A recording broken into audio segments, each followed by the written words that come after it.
did that Dr. Diamond buccal fat removal thing here.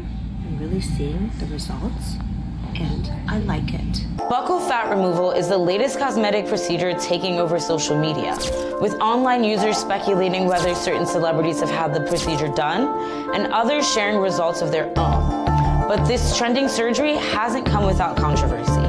So there's a lot of controversy and slander going around right now about buccal fat removal. I spoke with board-certified plastic surgeon Dr. Anthony Yoon to better understand what the procedure entails and why everyone is talking about it. The buccal fat removal is a surgery that's been around for decades. It's interesting because a lot of people think it's a new procedure because all of a sudden people are talking about it, but this is a surgery that's been around for literally decades. As with other cosmetic procedures like lip fillers, fox eye lifts, and BBLs, the buccal fat removal trend has largely been fueled by social media. This is my before, and then this was 6 months after. I even see the results more so now. That I can see how my face just looks a little bit more balanced and structured right here. I think social media is really powering this trend as well as celebrities. Now, we know that Chrissy Teigen has admitted to having this done not that long ago, but we've also seen some celebrities who have had pretty almost impossibly sculpted faces who have not admitted to having this procedure done, but people think they may have had it done.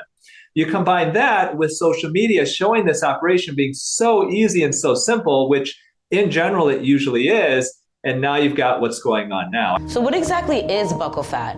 And why do surgeons remove it to achieve that accentuated cheekbone look that so many seem to be after? Buccal fat is a collection of fat that we all have inside our cheek. If you take your finger and you go right in front of that, there's a little hole there where you can actually feel your upper teeth, and that's your buccal space. The buccal fat ranges in size from being literally the size of, let's say, a pea to the size of a big gumball. That is me before.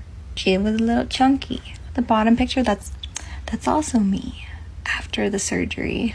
I think there's a big difference. But Dr. Yoon warns that although the procedure is relatively simple, like with all surgical operations, it comes with risks. There is a nerve called the facial nerve that runs in that space. So if you damage that nerve, you could cause some major problems with how your muscles move in your face.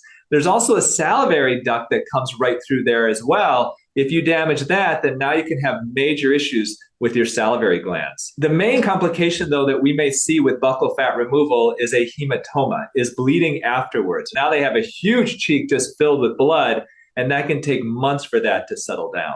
Some say the craze is the latest example of how an internet trend promotes impossible beauty standards. Instead of talking about how Lea Michelle's buccal fat removal, rather than talking about whether we like how it looks, can we please talk about why it's rising as a trend? Is it because we're starting to see the rise of very thin people coming back into vogue? Plastic surgery to remove your filler cheeks is trending? Not on my watch. So here's how I use makeup to accentuate my round cheeks, because they're cute. Where it really gets tricky, though, is that unlike cosmetic procedures like implants that can be removed or fillers that can be dissolved, buccal fat removal is irreversible. The surgery results are permanent, and therein lies the major issue, because it will change the shape of your face, and we all know that as we get older, the face does change shape on its own.